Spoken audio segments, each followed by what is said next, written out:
And Deputy Secretary, thank you for being here today. You're on record supporting AB 257, and this bill creates a fast food council of 10 unelected government bureaucrats to dictate wages and working conditions for California restaurant businesses. And this bill forced unionization on workers who never even asked for it. And it took independence away from small business owners, and it gave it to unelected bureaucrats. Deputy Secretary Sue, California voters have gathered enough signatures to prevent AB 257 from taking effect. So will you push policies as the Secretary of Labor, like you did in California, that take away the independence of job creators? Thank you very much, Senator. It's nice to see you here today.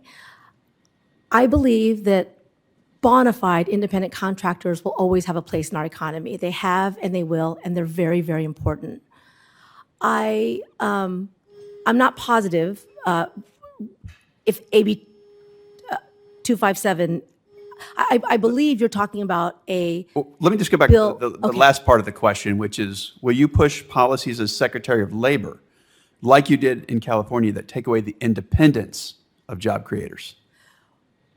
That's more of a yes or no, with minor explanations.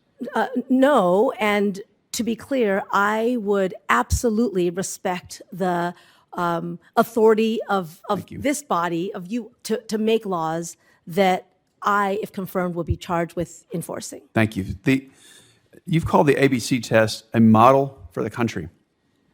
Yet voters in California decided that it shouldn't even be a model in that state, with nearly 60% of voters overturning the part of the law that applies to app-based ride-sharing and delivery services. AB 5 also resulted in a list of carve-outs for industries that was longer than the law itself. Aside from the fact that California lawmakers are obviously picking winners and losers, it seems obvious that a law requiring more than 100 separate carve-outs is deeply flawed. Deputy Secretary, do you believe that California's AB 5 is a model for the Department of Labor to build its federal labor policy on? Thank you, Senator. I believe that AB 5 was a bill passed by the California legislature and given to me in my then role to enforce. I do not believe that the ABC test that is codified in AB 5 is federal law, and I do not believe that I could make it federal law unless you all made it federal law. Let me push just a little more. So in your comments to Senator Cassidy, you said the Department of Labor does not have the authority to implement the ABC test, but do you still think it's a good model for the country? I think, Senator, that bona fide independent contractors have a place in our economy and need to be able to operate.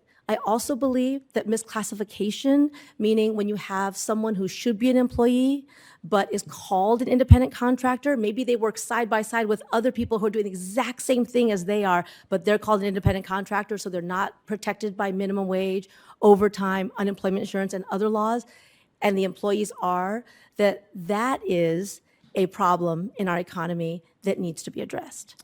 So thank you. I want to shift gears to rulemaking. The fiduciary rule is still on the regulatory agenda this year, despite the fact that the last time this rule was issued, it had devastating effects, causing 10.2 million low and middle income individuals to lose access to investment assistance.